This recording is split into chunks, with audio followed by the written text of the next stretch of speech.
اعوذ باللہ من الشیطان الرجیم بسم اللہ الرحمن الرحیم۔ دوستو، حیات صحابہ کے 14ویں حصے کے ساتھ آپ کی خدمت میں حاضر ہوتے ہیں۔ آج کی سبق میں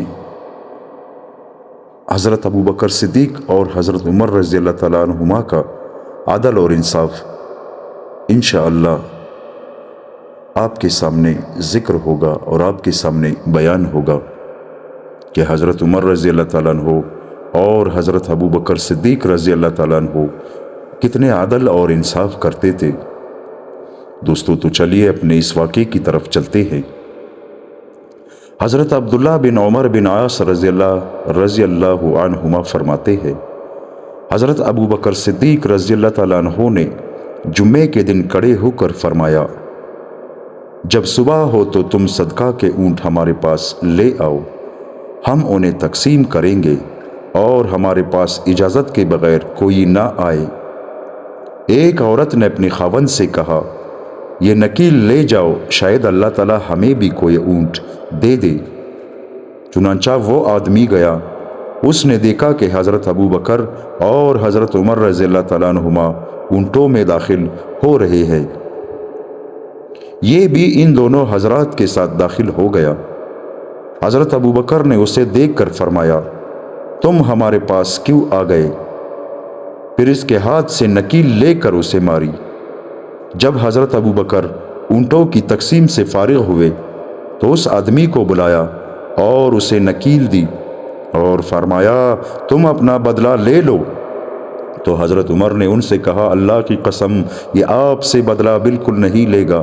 آپ اسے مستقل عادت نہ بنائیں کہ امیر تنبیہ کرنے کے لیے کسی کو سزا دے تو اس سے بدلہ لیا جائے۔ حضرت ابوبکر نے فرمایا، مجھے قیامت کے دن اللہ سے کون بچائے گا؟ ان حضرات میں اللہ کا خوف بہت زیادہ تھا۔ حضرت عمر نے کہا، آپ اسے کچھ دے کر راضی کر لیں۔ حضرت ابوبکر نے اپنے غلام سے کہا، تم میرے پاس ایک اونٹ، اس کا کجاوا اور ایک کمبل اور 5 دینار لاؤ۔ چنانچہ یہ سب کچھ اس آدمی کو دے کر اسے راضی کیا۔ حضرت عمر فاروق رضی اللہ عنہ کا عدل و انصاف۔ حضرت شعبی رحمۃ اللہ علیہ کہتے ہیں، حضرت عمر اور حضرت ابی بن کعب رضی اللہ عنہما کے درمیان کھجور کے ایک درخت کے بارے میں جھگڑا ہو گیا۔ جب حضرت عمر نے فرمایا، آؤ ہم آپس کے فیصلے کے لیے کسی کو ثالث مقرر کر لیتے ہیں۔ چنانچہ ان دونوں حضرات نے حضرت زید بن ثابت کو اپنا ثالث بنا لیا۔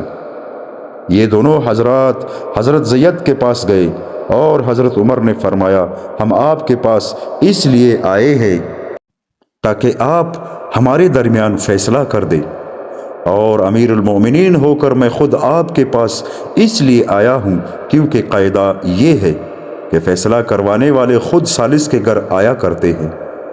جب دونوں حضرات حضرت زید کے پاس اندر داخل ہوئے تو حضرت زید نے حضرت عمر کو اپنے بستر کے سرہانے بٹھانا چاہا اور یوں کہا، اے امیر المؤمنین، یہاں تشریف رکھے۔ حضرت عمر نے ان سے فرمایا، یہ پہلا ظلم ہے جو آپ نے اپنے فیصلے میں کیا ہے، میں تو اپنے فریق مخالف کے ساتھ بیٹھوں گا۔ حضرت ابی نے اپنا دعویٰ پیش کیا جس کا حضرت عمر نے انکار کیا۔ حضرت زید نے حضرت ابی سے کہا، قاعدے کے مطابق انکار کرنے پر مدعی علیہ کو قسم کھانی پڑتی ہے، لیکن میں آپ سے درخواست کرتا ہوں کہ آپ امیر المومنین کو قسم کھانے کی زحمت نہ دیں، اور میں امیر المومنین کے علاوہ کسی اور کے لیے یہ درخواست نہیں کر سکتا۔ حضرت عمر نے اس رعایت کو قبول نہ کیا بلکہ قسم کھائی، اور انہوں نے قسم کھا کر کہا، حضرت زید صحیح قاضی تب بن سکتے ہیں جبکہ ان کے نزدیک عمر اور ایک عام مسلمان برابر ہو۔ ابن عساکر نے اسی قصے کو شعبی سے نقل کیا ہے، اور اس میں یہ ہے کہ کھجور کے ایک درخت کے کاٹنے میں حضرت ابی بن کعب اور حضرت عمر بن خطاب رضی اللہ تعالیٰ عنہما کا جھگڑا ہوا۔ اس پر حضرت ابی رو پڑے اور فرمایا، اے عمر، کیا تمہاری خلافت میں ایسا ہو رہا ہے؟ حضرت عمر نے فرمایا آؤ آپس کے فیصلے کے لیے کسی کو ثالث مقرر کر لیتے ہیں۔ حضرت ابی نے کہا حضرت زید کو ثالث بنا لیتے ہیں۔ حضرت عمر نے فرمایا مجھے بھی پسند ہے۔ چنانچہ دونوں حضرات گئے اور حضرت زید کے پاس اندر داخل ہوئے، آگے پیچھے جیسی حدیث ذکر کی۔ حضرت زید بن اسلم رحمۃ اللہ علیہ کہتے ہیں حضرت عباس بن عبد المطلب رضی اللہ عنہ کا ایک گھر مدینہ منورہ کی مسجد نبوی کے بالکل ساتھ تھا۔ حضرت عمر رضی اللہ تعالیٰ عنہ نے اسے مسجد میں شامل کرنا چاہا تو حضرت عباس سے فرمایا آپ یہ گھر میرے ہاتھ بیچ دیں۔ حضرت عباس نے انکار کر دیا۔ حضرت عمر نے کہا آپ یہ گھر مجھے ہدیہ کر دیں۔ وہ یہ بھی نہ مانے۔ پھر حضرت عمر نے کہا آپ خود ہی یہ گھر مسجد میں شامل کر دیں۔ انہوں نے اس سے بھی انکار کر دیا۔ حضرت عمر نے کہا آپ کو ان تینوں کاموں میں سے کوئی ایک کام تو کرنا ہی پڑے گا، لیکن حضرت عباس پھر بھی تیار نہ ہوئے۔ حضرت عمر نے کہا اچھا پھر کسی کو آپ ثالث مقرر کر لیں جو ہمارا فیصلہ کر دیں۔ انہوں نے حضرت ابی بن کعب رضی اللہ عنہ کو ثالث مقرر کیا۔ یہ دونوں حضرات اپنا مقدمہ ان کے پاس لے گئے۔ حضرت ابی نے حضرت عمر سے کہا میرا فیصلہ یہ ہے کہ آپ ان کی مرضی کے بغیر ان سے یہ گھر نہیں لے سکتے۔ حضرت عمر نے ان سے یہ پوچھا آپ کو یہ فیصلہ اللہ کی کتاب یعنی قرآن میں ملا ہے یا حضور صلی اللہ علیہ وآلہ وسلم کی حدیث میں؟ انہوں نے کہا حضور صلی اللہ علیہ وآلہ وسلم کی حدیث میں۔ حضرت عمر نے پوچھا وہ حدیث کیا ہے؟ حضرت ابی نے کہا میں نے حضور صلی اللہ علیہ وآلہ وسلم کو یہ فرماتے ہوئے سنا ہے کہ حضرت سلیمان بن داؤد علیہ السلام نے جب بیت المقدس کی تعمیر شروع کی تو جب بھی وہ کوئی دیوار بناتے تو صبح کو وہ گری ہوئی ہوتی۔ آخر اللہ تعالیٰ نے ان کی طرف یہ وحی بھیجی کہ اگر آپ کسی کی زمین میں بنانا چاہتے ہیں تو پہلے اسے راضی کر لے۔ یہ سن کر حضرت عمر نے حضرت عباس کو چھوڑ دیا۔ بعد میں حضرت عباس نے اپنی خوشی سے اس گھر کو مسجد میں شامل کر دیا۔ حضرت سعید بن مسیب رحمۃ اللہ علیہ کہتے ہیں حضرت عمر رضی اللہ تعالیٰ عنہ نے ارادہ فرمایا کہ حضرت عباس بن عبد المطلب رضی اللہ عنہ کا گھر لے کر مسجد نبوی میں شامل کر دیں۔ حضرت عباس نے انہیں گھر دینے سے انکار کر دیا۔ حضرت عمر نے کہا میں تو یہ گھر ضرور لوں گا۔ حضرت عباس نے کہا حضرت ابی بن کعب رضی اللہ تعالیٰ عنہ سے فیصلہ کروا لو۔ حضرت عمر نے کہا ٹھیک ہے۔ چنانچہ دونوں حضرات حضرت ابی کے پاس آئے اور ان سے سارا قصہ بیان کیا۔ حضرت ابی نے فرمایا اللہ تعالیٰ نے حضرت سلیمان بن داؤد علیہ السلام کی طرف وحی بھیجی کہ وہ بیت المقدس کی تعمیر کرے۔ وہ زمین ایک آدمی کی تھی۔ حضرت سلیمان نے اس سے وہ زمین خریدی۔ جب اسے قیمت ادا کرنے لگے تو اس آدمی نے کہا جو قیمت تم مجھے دے رہے ہو وہ زیادہ بہتر ہے یا جو زمین تم مجھ سے لے رہے ہو وہ زیادہ بہتر ہے؟ حضرت سلیمان علیہ السلام نے فرمایا جو زمین میں تم سے لے رہا ہوں وہ زیادہ بہتر ہے۔ اس پر اس آدمی نے کہا تو پھر میں اس قیمت پر راضی نہیں ہوں۔ پھر حضرت سلیمان نے اسے پہلے سے زیادہ قیمت دے کر خریدا۔ اس آدمی نے حضرت سلیمان علیہ السلام کے ساتھ 2-3 مرتبہ اسی طرح کیا، ایک قیمت مقرر کر کے پھر اس سے زیادہ کا مطالبہ کر دیتا۔ آخر حضرت سلیمان نے اس پر یہ شرط لگائی کہ تم جتنی قیمت کہہ رہے ہو میں اتنے میں خریدتا ہوں، لیکن تم بعد میں یہ نہ پوچھنا کہ زمین اور قیمت میں سے کون سی چیز بہتر ہے۔ چنانچہ اس کی بتائی ہوئی قیمت پر خریدنے لگے تو اس نے 12,000 قنطار سونا قیمت لگائی۔ 1 قنطار 4,000 دینار کو کہتے ہیں۔ حضرت سلیمان علیہ السلام کو یہ قیمت بہت زیادہ معلوم ہوئی تو اللہ تعالیٰ نے ان کی طرف وحی بھیجی کہ اگر تم اسے یہ قیمت اپنے پاس سے دے رہے ہو تو پھر تم جانو، اور اگر تم ہمارے لیے دیے ہوئے مال میں سے دے رہے ہو تو پھر اسے اتنا دو کہ وہ راضی ہو جائے۔ چنانچہ حضرت سلیمان علیہ السلام نے ایسا ہی کیا۔ اور پھر حضرت ابی نے فرمایا میرا فیصلہ یہ ہے کہ حضرت عباس اپنے گھر کے زیادہ حقدار ہے۔ اگر ان کا گھر مسجد میں شامل کرنا ہی ہے تو پھر وہ جس طرح راضی ہو انہیں راضی کیا جائے۔ اس پر حضرت عباس نے کہا، جب آپ نے میرے حق میں فیصلہ کر دیا ہے تو میں اب یہ گھر مسلمانوں کے لیے صدقہ کرتا ہوں۔ حضرت ابن عمر رضی اللہ تعالیٰ عنہما فرماتے ہیں، حضرت عمر رضی اللہ تعالیٰ عنہ کے زمانے خلافت میں مصر میں میرے بھائی عبد الرحمن نے اور ان کے ساتھی ابو سرعہ عقبہ بن حارث نے نبیذ پی پانی میں کھجور ڈالی تھی۔ کچھ دیر کھجوریں پڑی رہتی تھی جس سے وہ پانی میٹھا ہو جاتا تھا، اسے نبیذ کہا جاتا تھا۔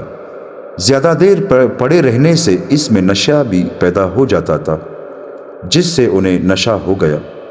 صبح کو یہ دونوں مصر کے امیر حضرت عمرو بن عاص رضی اللہ تعالیٰ عنہ کے پاس گئے اور ان سے کہا، سزا دے کر ہمیں پاک کر دے، کیونکہ ہم نے ایک مشروب پیا تھا جس سے ہمیں نشہ ہو گیا۔ حضرت عبداللہ فرماتے ہیں، مجھ سے میرے بھائی نے کہا مجھے نشہ ہو گیا تھا، میں نے ان سے کہا گھر چلو، میں تمہیں سزا دے کر پاک کر دوں گا۔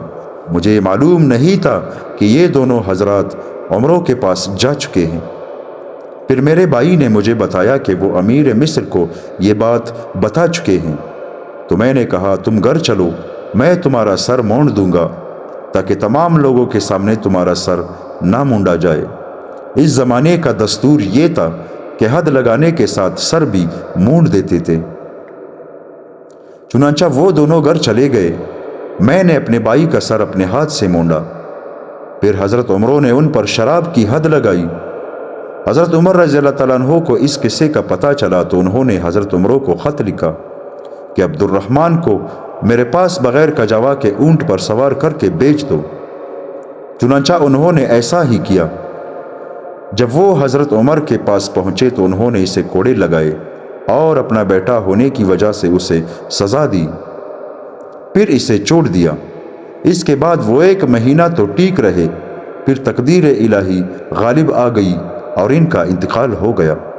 عام لوگ یہ سمجھتے ہیں کہ حضرت عمر رضی اللہ تعالیٰ عنہ کے کوڑے لگانے سے ان کا انتقال ہوا، حالانکہ ان کا انتقال حضرت عمر رضی اللہ تعالیٰ عنہ کے کوڑے لگانے سے نہیں ہوا بلکہ طبعی موت مرے ہیں۔ حضرت حسن رحمۃ اللہ علیہ کہتے ہیں، ایک عورت کا خاوند غائب تھا، اس کے پاس کسی کی آمد و رفت تھی۔ حضرت عمر رضی اللہ تعالیٰ عنہ کو اس سے کٹک ہوئی۔ حضرت عمر نے بلانے کے لیے اس کے پاس آدمی بھیجا۔ اس آدمی نے اس سے عورت سے کہا، حضرت عمر کے پاس چلو، حضرت عمر تمہیں بلا رہے ہیں۔ اس نے کہا، ہائے میری ہلاکت، مجھے عمر سے کیا واسطہ۔ وہ گھر سے چلی، وہ حاملہ تھی، ابھی وہ رستے ہی میں تھی کہ وہ گھبرا گئی، جس سے اسے درد ذہ شروع ہو گیا۔ وہ ایک گھر میں چلی گئی جہاں اس کا بچہ پیدا ہوا۔ بچہ 2 دفعہ رویا اور مر گیا۔ حضرت عمر نے حضور صلی اللہ علیہ وآلہ وسلم کے صحابہ سے مشورہ کیا کہ میرے ڈر کی وجہ سے وہ عورت گھبرا گئی اور بچہ قبل از وقت پیدا ہو گیا، اس وجہ سے وہ بچہ مر گیا، تو کیا اس بچے کے یوں مر جانے کی وجہ سے مجھ پر کوئی چیز شرعاً لازم آتی ہے؟ بعض صحابہ نے کہا، آپ پر کچھ لازم نہیں آتا، کیونکہ آپ مسلمانوں کے والی ہیں اور اس وجہ سے آپ کے ذمے ہے کہ آپ ان کو ادب سکھائیں، کوئی کمی دیکھے تو انہیں بلا کر تنبیہ کریں۔ حضرت علی رضی اللہ تعالیٰ عنہ خاموش تھے۔ حضرت عمر رضی اللہ تعالیٰ عنہ نے ان کی طرف متوجہ ہو کر کہا، اس بارے میں آپ کیا کہتے ہیں؟ حضرت علی نے کہا، اگر ان لوگوں نے یہ بات بغیر کسی دلیل کے محض اپنی رائے سے کہی ہے تو ان کی رائے غلط ہے، اور اگر انہوں نے آپ کو خوش کرنے کے لیے یہ بات کہی ہے تو انہوں نے آپ کے ساتھ خیر خواہی ہی نہیں کی۔ میری یہ رائے یہ ہے کہ اس بچے کی دیت یعنی خون بہا آپ کو دینا پڑے گا، کیونکہ آپ کے بلانے کی وجہ سے وہ عورت گھبرائی ہے، اس لیے یوں بچے کے قبل از وقت پیدا ہو جانے کا سبب آپ ہی ہے۔ اس پر حضرت عمر نے حضرت علی کو حکم دیا کہ اس بچے کا خون بہا سارے قریش سے وصول کریں، اس لیے کہ یہ قتل ان سے خطا کے دور پر صادر ہوا ہے۔ حضرت عطا رحمۃ اللہ علیہ کہتے ہیں، حضرت عمر رضی اللہ تعالیٰ عنہ اپنے گورنروں کو حکم دیا کرتے تھے کہ وہ حج کے موقع پر ان کے پاس آیا کریں۔ جب سارے گورنر آ جاتے تو عام مسلمانوں کو جمع کر کے فرماتے، اے لوگو، میں نے اپنے گورنر تمہارے ہاں اس لیے نہیں بھیجے ہیں کہ وہ تمہاری کال ادھیڑے یا تمہارے مال پر قبضہ کریں یا تمہیں بے عزت کریں، بلکہ میں نے تو صرف اس لیے ان کو بھیجا ہے تاکہ تمہیں ایک دوسرے پر ظلم نہ کرنے دے اور تمہارے درمیان مال غنیمت تقسیم کرے، لہٰذا جس کے ساتھ اس کے خلاف کیا گیا ہو وہ کھڑا ہو جائے اور اپنی بات بتائے۔ چنانچہ ایک مرتبہ انہوں نے گورنروں کو جمع کر کے لوگوں میں یہی اعلان کیا تو صرف ایک آدمی کھڑا ہوا اور اس نے کہا، اے امیر المؤمنین، آپ کے فلاں گورنر نے مجھے ظلماً 100 کوڑے مارے ہیں۔ حضرت عمر نے اس گورنر سے کہا، تم نے اسے کیوں مارا؟ اور اس آدمی سے کہا، اٹھو اور اس گورنر سے بدلہ لے لو۔ اس پر حضرت عمر بن عاص رضی اللہ تعالیٰ عنہ نے کھڑے ہو کر کہا، اگر آپ نے اس طرح گورنروں سے بدلہ دلانا شروع کر دیا تو پھر آپ کے پاس بہت زیادہ شکایات آنے لگ جائیں گی اور یہ گورنروں سے بدلہ لینا ایسا دستور بن جائے گا کہ جو بھی آپ کے بعد آئے گا اسے یہ اختیار کرنا پڑے گا۔ حالانکہ اپنے گورنروں سے بدلہ دلوانا ہر امیر کے بس میں نہیں ہے۔ حضرت عمر نے فرمایا، جب میں نے حضور صلی اللہ علیہ وآلہ وسلم کو اپنی ذات اقدس سے بدلہ دلوانے کے لیے تیار رہتے ہوئے دیکھا تو میں اپنے گورنروں سے کیوں نہ بدلہ دلواؤں؟ حضرت عمر نے کہا، آپ ہمیں اس آدمی کو راضی کرنے کا موقع دے۔ حضرت عمر نے کہا، اچھا چلو تم اسے راضی کر لو۔ چنانچہ اس گورنر نے ہر کوڑے کے بدلے 2 دینار کے حساب سے 200 دینار اس آدمی کو بدلے میں دے دیے۔ حضرت انس رضی اللہ تعالیٰ عنہ فرماتے ہیں، مصر سے ایک آدمی حضرت عمر بن خطاب رضی اللہ تعالیٰ عنہ کی خدمت میں آیا اور اس نے عرض کیا، اے امیر المؤمنین، مجھ پر ظلم ہوا ہے، میں آپ کی پناہ لینا چاہتا ہوں۔ حضرت عمر نے کہا، ہاں تم میری مضبوط پناہ میں ہو۔ تو اس نے کہا، میں نے حضرت عمر بن عاص رضی اللہ تعالیٰ عنہ کے بیٹے محمد سے دوڑنے میں مقابلہ کیا تو میں ان سے آگے نکل گیا تو وہ مجھے کوڑے مارنے لگے اور کہنے لگے، میں بڑے اور کریم لوگوں کی اولاد ہوں۔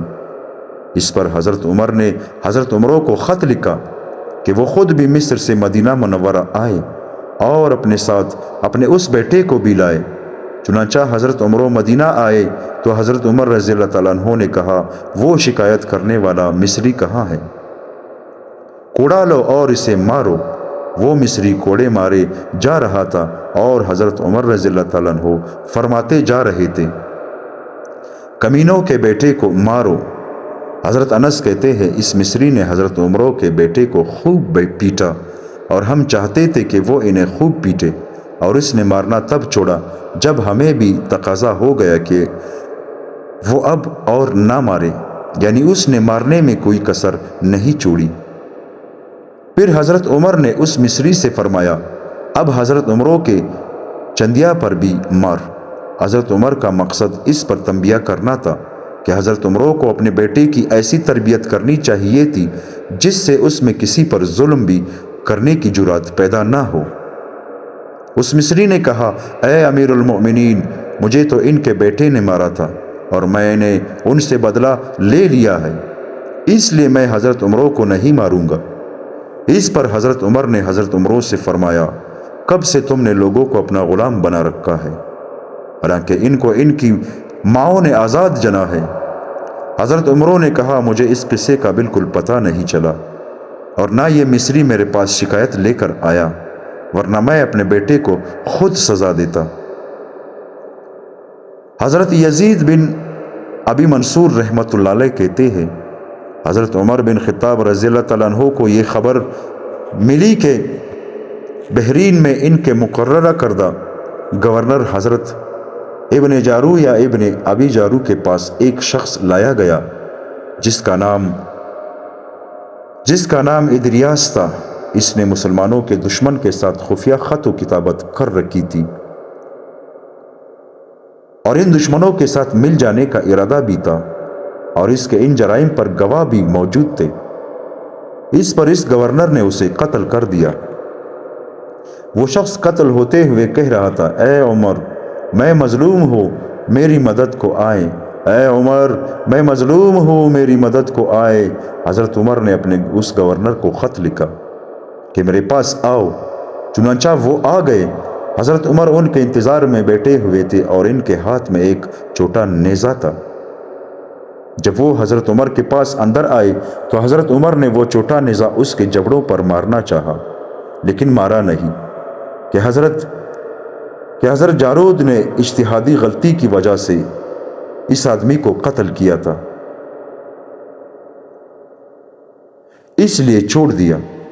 اور حضرت عمر کہتے جا رہے تھے، اے ادریاس میں تیری مدد کو حاضر ہوں، اے ادریاس میں تیری مدد کو حاضر ہوں۔ اور حضرت جارود کہنے لگے، اے امیر المومنین اس نے مسلمانوں کی خفیہ باتیں دشمن کو لکھی تھی اور دشمن سے جا ملنے کا اس نے ارادہ بھی کر رکھا تھا۔ حضرت عمر نے فرمایا، صرف برائی کے ارادے پر ہی تم نے اسے قتل کر دیا۔ ہم میں ایسا کون ہے جس کے دل میں ایسے برے ارادے نہیں آتے؟ اگر گورنروں کے قتل کرنے کا مستقل دستور بن جانے کا خطرہ نہ ہوتا تو میں تمہیں اس کے بدلے میں ضرور قتل کر دیتا۔ حضرت زید بن وہب رحمۃ اللہ علیہ کہتے ہیں، ایک مرتبہ حضرت عمر رضی اللہ تعالیٰ عنہ دونوں کانوں میں انگلیاں ڈالے ہوئے باہر نکلے اور آپ کہہ رہے تھے، یا لبیکا میں مدد کو حاضر ہوں، میں مدد کو حاضر ہوں۔ لوگوں نے ان سے پوچھا کہ انہیں کیا بات پیش آئی ہے۔ حضرت عمر نے بتایا کہ ان کے مقرر کردہ ایک امیر کی طرف سے قاصد یہ خبر لایا ہے کہ ان کے علاقے میں مسلمانوں کے راستے میں ایک نہر پڑتی تھی جسے پار کرنے کے لیے مسلمانوں کو کوئی کشتی نہ مل سکی۔ تو ان کے امیر نے کہا، کوئی ایسا آدمی تلاش کرو جو نہر کی گہرائی معلوم کرنا جانتا ہو۔ چنانچہ ان کے پاس ایک بوڑھے کو لایا گیا۔ اس بوڑھے نے کہا، مجھے سردی سے ڈر لگتا ہے، اور وہ موسم سردی کا تھا، لیکن اس امیر نے انہیں مجبور کر کے اس نہر میں داخل کر دیا۔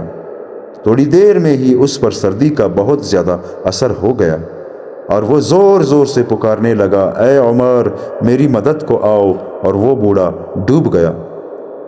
اس بوڑھے کی فریاد کے جواب میں حضرت عمر رضی اللہ تعالیٰ عنہ کانوں میں انگلیاں ڈالے ہوئے یا لبیکا کہتے ہوئے نکلے تھے۔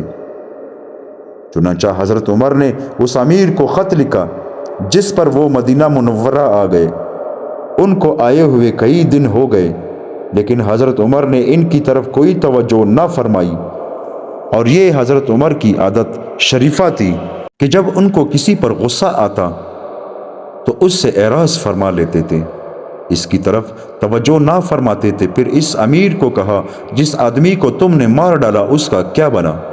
اس نے کہا، اے امیر المؤمنین میرا ارادہ اسے قتل کرنے کا نہیں تھا، ہمیں نہر پار کرنے کے لیے کوئی بھی چیز نہیں مل رہی تھی، ہم تو صرف یہ چاہتے تھے کہ یہ پتہ چل جائے کہ نہر کی پانی کی گہرائی کتنی ہے۔ پھر بعد میں ہم نے اللہ کے فضل سے فلاں فلاں علاقے فتح کیے۔ اس پر حضرت عمر نے فرمایا، تم جو کچھ فتوحات کی خبر وغیرہ لے کر آئے ہو مجھے ایک مسلمان اس سے زیادہ محبوب ہے۔ اگر مستقل دستور بن جانے کا خطرہ نہ ہوتا تو میں تیری گردن اڑا دیتا۔ تم اس کے رشتہ داروں کو خون بہا دو اور میرے پاس سے چلے جاؤ اور آئندہ تمہیں کبھی نہ دیکھوں۔ حضرت جریر رحمۃ اللہ علیہ کہتے ہیں، حضرت ابو موسیٰ رضی اللہ تعالیٰ عنہ کے ساتھ جہاد میں ایک آدمی تھا۔ اس لڑائی میں مسلمانوں کو بڑا مال غنیمت حاصل ہوا۔ حضرت ابو موسیٰ نے اسے مال غنیمت میں سے اس کا حصہ تو دیا لیکن پورا نہ دیا۔ اس نے کہا، لوں گا تو پورا لوں گا، نہیں تو نہیں لوں گا۔ حضرت ابو موسیٰ نے اسے 20 کوڑے مارے اور اس کا سر مونڈ دیا۔ وہ اپنے بال جمع کر کے حضرت عمر رضی اللہ تعالیٰ عنہ کے پاس لے گیا۔ وہاں جا کر اس نے اپنی جیب سے بال نکالے اور حضرت عمر کے سینے پر دے مارے۔ حضرت عمر نے پوچھا، تمہیں کیا ہوا؟ اس نے اپنا سارا قصہ سنایا۔ حضرت عمر نے حضرت ابو موسیٰ کو یہ خط لکھا سلام علیک اما بعد، فلاں بن فلان نے مجھے اپنا سارا قصہ اس طرح سنایا۔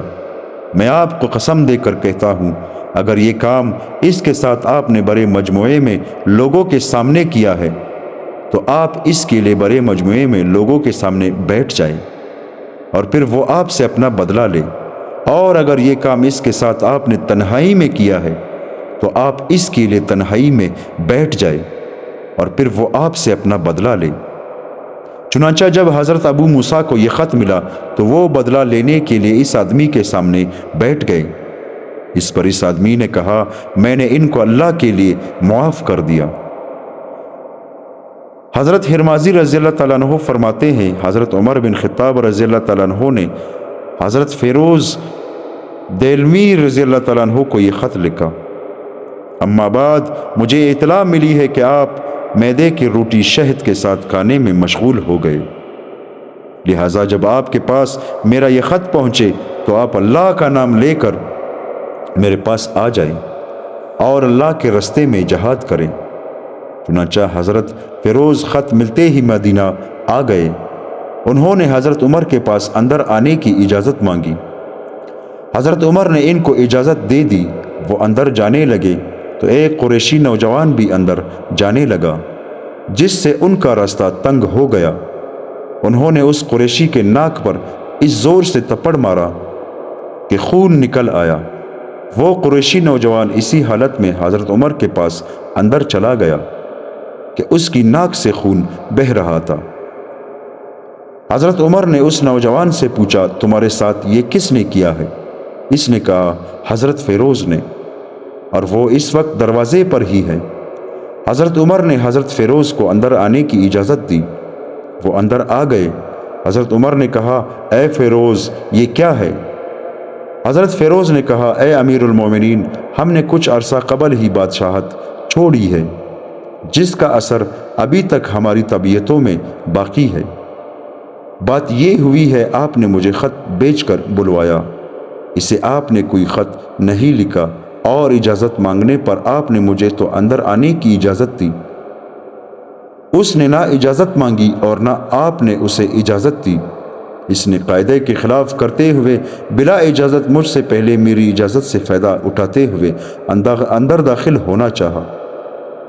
اس پر مجھے غصہ آیا، اس لیے مجھ سے وہ حرکت سرزد ہو گئی جو یہ آپ کو بتا رہا ہے۔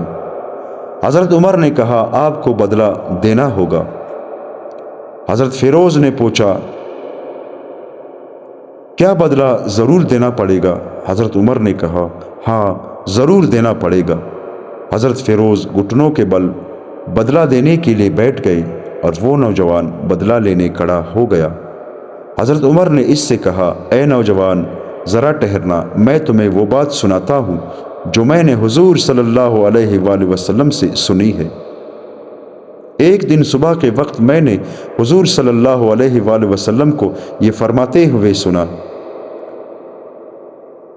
کہ جھوٹے نبی اسود عنسی کو آج رات قتل کر دیا گیا ہے، اور اس کو اللہ کے نیک بندے فیروز ویلمی نے قتل کیا ہے۔ جب تم نے ان کے بارے میں حضور صلی اللہ علیہ وآلہ وسلم کی یہ حدیث سن لی ہے تو کیا اس کے بعد بھی تم اس سے بدلہ لینا چاہتے ہو؟ اس نوجوان نے کہا، جب آپ نے ان کے بارے میں مجھے حضور صلی اللہ علیہ وآلہ وسلم کی یہ حدیث سنائی ہے تو میں نے ان کو معاف کر دیا ہے۔ حضرت فیروز نے کہا، میں نے اپنی غلطی کا اعتراف کر لیا اور اس نے خوشی خوشی مجھے معاف کر دیا، تو کیا اس کے بعد میں اپنی اس غلطی پر اللہ کی پکڑ سے بچ جاؤں گا؟ حضرت عمر نے کہا، ہاں۔ اس پر حضرت فیروز نے کہا، میں آپ کو اس بات پر گواہ بناتا ہوں کہ میری تلوار، میرا گھوڑا اور میرے مال میں سے 30,000 اس نوجوان کو ہدیہ دینا۔ حضرت عمر نے کہا، اے قریشی، تم نے معاف کر کے ثواب بھی لیا اور تم کو اتنا مال بھی مل گیا۔ حضرت ابن عباس رضی اللہ تعالیٰ عنہما فرماتے ہیں، ایک باندی نے حضرت عمر بن خطاب رضی اللہ تعالیٰ عنہ کی خدمت میں آ کر کہا، میرے آقا نے پہلے مجھ پر تہمت لگائی، پھر مجھے آگ پر بٹھا دیا، جس سے میری شرمگاہ جل گئی۔ حضرت عمر نے اس سے پوچھا، کیا تمہارے آقا نے تم کو وہ برا کام کرتے ہوئے دیکھا تھا؟ اس باندی نے کہا نہیں۔ حضرت عمر نے پوچھا کیا تم نے کسی برائی کا اس کے سامنے اقرار کیا تھا؟ اس باندی نے کہا نہیں۔ حضرت عمر نے کہا اسے میرے پاس لاؤ۔ چنانچہ وہ آدمی آ گیا۔ جب حضرت عمر نے اس آدمی کو دیکھا تو فرمایا کیا تم انسانوں کو وہ عذاب دیتے ہو جو اللہ کے ساتھ خاص ہے؟ اس آدمی نے کہا اے امیر المؤمنین، مجھے اس پر شبہ ہوا تھا۔ حضرت عمر نے پوچھا کیا تم نے اسے وہ کام کرتے ہوئے دیکھا تھا؟ اس نے کہا نہیں۔ حضرت عمر نے پھر پوچھا کیا اس باندی نے تمہارے سامنے اس جرم کا اعتراف کیا تھا؟ اس نے کہا نہیں۔ حضرت عمر نے کہا اس ذات کی قسم جس کے قبضے میں میری جان ہے، اگر میں نے حضور صلی اللہ علیہ وآلہ وسلم کو یہ فرماتے ہوئے نہ سنا ہوتا کہ مالک سے اس کے غلام کو اور والد سے اس کے بیٹے کو بدلہ نہیں دلوایا جائے گا تو میں تجھ سے اس باندی کو بدلہ دلواتا۔ اور پھر حضرت عمر رضی اللہ تعالیٰ عنہ نے اس آدمی کو 100 کوڑے مارے اور اس باندی سے فرمایا تو جا، تو اللہ کے لیے آزاد ہے، تو اللہ اور اس کے رسول کی آزاد کردہ ہے۔ میں گواہی دیتا ہوں کہ میں نے حضور صلی اللہ علیہ وآلہ وسلم کو یہ فرماتے ہوئے سنا ہے کہ جسے آگ میں جلایا گیا یا جس کی شکل آگ سے جلا کر بگاڑی گئی وہ آزاد ہے، اور وہ اللہ اور اس کے رسول کا آزاد کردہ ہے۔ حضرت ملحول کہتے ہیں حضرت عبادہ بن صامت رضی اللہ تعالیٰ عنہ نے ایک دیہاتی کو بلایا تاکہ وہ بیت المقدس کے پاس ان کی سواری کو پکڑ کر کھڑا رہے۔ اس نے انکار کر دیا۔ اس پر حضرت عبادہ نے اسے مارا جس سے اس کا سر زخمی ہو گیا۔ اس نے ان کے خلاف حضرت عمر بن خطاب رضی اللہ تعالیٰ عنہ سے مدد طلب کی۔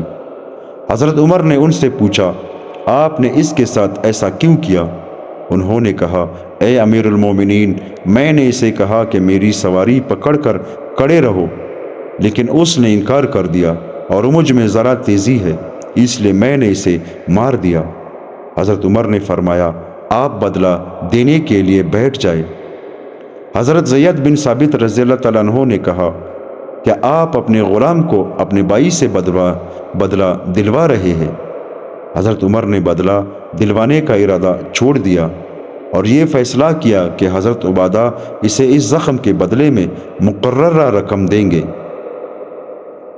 حضرت سوید بن غفلہ رحمۃ اللہ علیہ فرماتے ہیں جب حضرت عمر رضی اللہ تعالیٰ عنہ ملک شام تشریف لے گئے تو اہل کتاب میں سے ایک آدمی کھڑا ہوا جس کا سر زخمی تھا اور اس کی پٹائی ہو چکی تھی۔ اس نے کہا اے امیر المومنین، آپ میری جو حالت دیکھ رہے ہیں یہ سب کچھ ایک مسلمان نے میرے ساتھ کیا ہے۔ اس پر حضرت عمر کو بہت غصہ آیا اور حضرت صہیب رضی اللہ تعالیٰ عنہ سے کہا جاؤ اور دیکھو کس نے اس کے ساتھ ایسا کیا ہے، اسے میرے پاس لاؤ۔ حضرت صہیب نے جا کر پتہ کیا تو معلوم ہوا کہ یہ سب کچھ حضرت عوف بن مالک اشجعی رضی اللہ تعالیٰ عنہ نے کیا ہے۔ حضرت صہیب نے ان سے کہا امیر المؤمنین کو تم پر بہت زیادہ غصہ آیا ہوا ہے، تم حضرت معاذ بن جبل رضی اللہ تعالیٰ عنہ کے پاس جا کر ان سے کہو کہ وہ حضرت عمر سے تمہارے بارے میں بات کرے اور وہ تمہارے لیے ان سے سفارش کرے، کیونکہ مجھے ڈر ہے کہ حضرت عمر تمہیں دیکھتے ہی فوراً سزا دینے لگ جائیں گے۔ چنانچہ جب حضرت عمر نماز سے فارغ ہوئے تو انہوں نے پوچھا صہیب کہاں ہے؟ کیا تم اس آدمی کو لے آئے ہو؟